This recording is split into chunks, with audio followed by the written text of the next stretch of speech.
thank you for wearing the mask.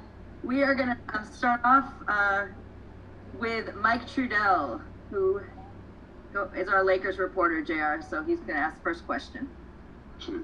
Hey, JR, how are you, man? Welcome. Good, appreciate it. Thank you. How you doing? Good. Thanks for taking the time. JR, if I could start kind of on a wide scope here and a little bit broad, just what have the last couple of weeks been like communicating with Rob Pelinka and with Frank Vogel and getting you onto this squad, and then what's the dialogue been like and what they're asking and expecting of you, and as you work yourself into shape, as Vogel said, he's been impressed with how you've been able to keep yourself in shape these last couple of years. I mean, for the last couple of weeks, I haven't really had too much dialogue. I try to keep myself out of that and let my agent handle the whole situation from being out for so long. For a while, I was just asking so much about teams, and trying to figure out what was the next move and what was the next situation. And I just got to the point to where it was like, I'm not gonna ask anymore. I'm just whenever somebody calls, they'll call me, and I'm just gonna keep my head down and keep working. So it wasn't really too much dialogue for me. Since I've been here, though, they just want me to shoot the ball at a high level, defend, and play the way I'm accustomed to playing. Obviously, I'm a little bit older, so that takes it into account. But at the same time, just a lot of getting to know some new faces. More than anything, trying to get the concepts down, what they want me to do, and what their plans for me, and just trying to figure out my way as I go. Okay, Bill Oram. Hey, JR, welcome.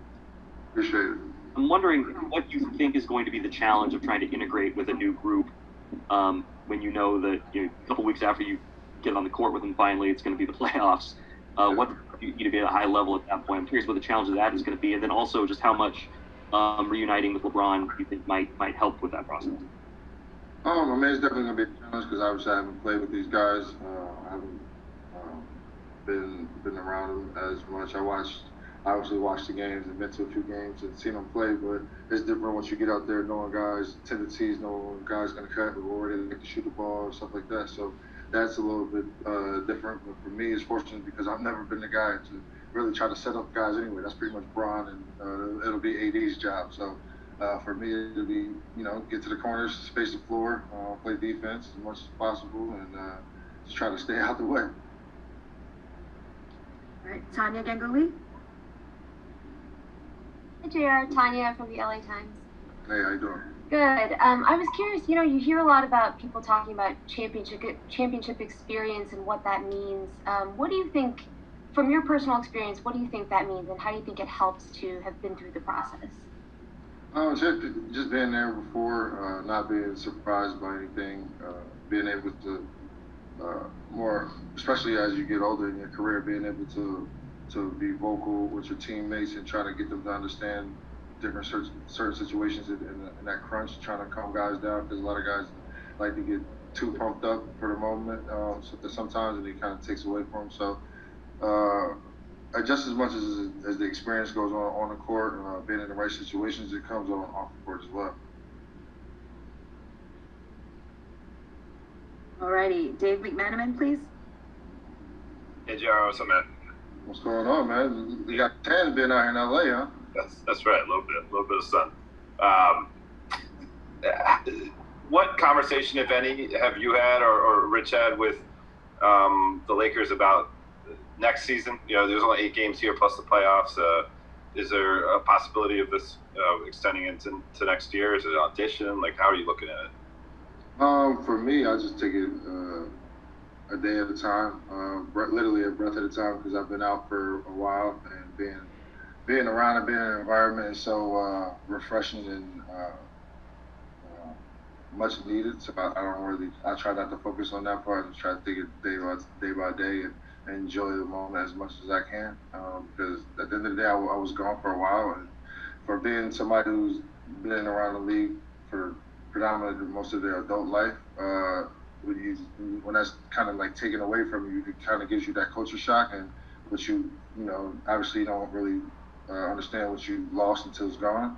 So for me, more than anything, I just want to appreciate the moment for what it is, and whether it be next year or never again. I just want to enjoy every possible moment that I get. Welcome back. Appreciate it.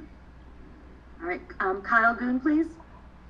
Hey, JR, Kyle from the Orange County Register. Two parts. One, you got to work out with the Lakers, I believe, in late February, early March. What did you kind of gather from that process, and how has that connected to now you being on the Lakers now? And then two, was there a point where you were kind of reaching where you thought maybe your NBA career was over, given that you had been out so long? Yeah. The first part, when I first worked out with him, I kind of knew what to expect. I kind of, when watching, Danny and KCP and Avery, watching the way they play, the system is it kind of mirrored our system a little bit in Cleveland. Obviously, with LeBron being the ball handler and creating plays and stuff like that. So from that aspect, I kind of knew what to expect. But I'm sorry, what was your second part of your question again? I know you were working out and continuing to stay kind of in shape, but were you reaching a threshold where you thought maybe your time in the NBA was over? Yeah, I went through a very depressed state for a long time, and it lasted for a few months where I just didn't. I'm a big video gamer, and I didn't even play 2K anymore. And I don't want to hoop. I don't want to work out. I don't want to play 2K. I don't want to do anything with basketball. And a depression, because for something that I love and what I enjoyed for so long is for my aspect of going from playing at the highest level, especially when you feel as though your career's not quote unquote over and still premature. So it was tough. It was extremely tough. But fortunately, I got a great foundation with my parents, and my dad has always been on me about what I accomplished and what I still have left in the tank and stuff like that. So fortunately for them, if it wasn't for them, I'd probably still be in that situation. All right, we're going to do a couple more questions. Lauren Jones.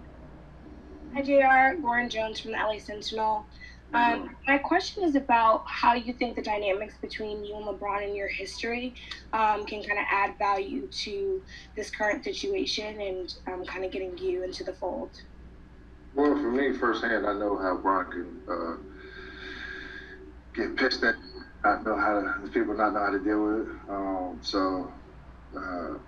It gives that gap of understanding it's still all about winning, because as we all seen in the MJ doc, people are so hard on MJ because he was so hard on his teammates and stuff like that. But you got a case like LeBron is different, because obviously he's doing everything he wants to do to win and everything else, and it kind of comes off in the wrong way sometimes. And you need that bridge as a player to be able to go to the next player and be like, listen, man, there's nothing personal, whether who was right or who was wrong. It's just a good balance, I think, between myself and him, because he knows just as well as he can challenge anybody else, I'll challenge him, and and vice versa. So when you get a person on that level, it's kind of intimidating for a lot of people who don't know how to challenge authority in that quote unquote situation. But that's one I've never really had a problem with. So talking to him and getting stuff like that, getting tough conversations with our teammates, I think that's the biggest thing, because that's the only way we grow as men and as a team. Okay, Tanya from the Times had a follow-up, JR, so we're going to give her a last question. Okay. Yeah, I was curious, you're talking about being able to challenge LeBron. How quickly did you feel comfortable doing that when you first started playing with him? And do you remember the first time you did it? Yeah, fortunately, I felt pretty comfortable with him because I've known him since I was in high school. And it was always mainly switching teams, and obviously not Miami and Cleveland, but it's like it was practice. You could be on Kevin Love and Kyrie's team, and y'all could go the second unit out, but switch it over and go against everybody. Just little things like that, and it'll challenge him to a point where he'll get as much as you think he doesn't get a little sidetracked. It gets him re-engaged to challenge for him to surpass. And for somebody at that level, you just got to create new challenges within themselves to keep pushing. Now, granted, he doesn't need me to make those challenges. He's already LeBron. But at the same time, it's good to have when you have somebody who's quote unquote on your team and part of your circle to keep pushing you to be great. Let's get ready for Hoop Jab.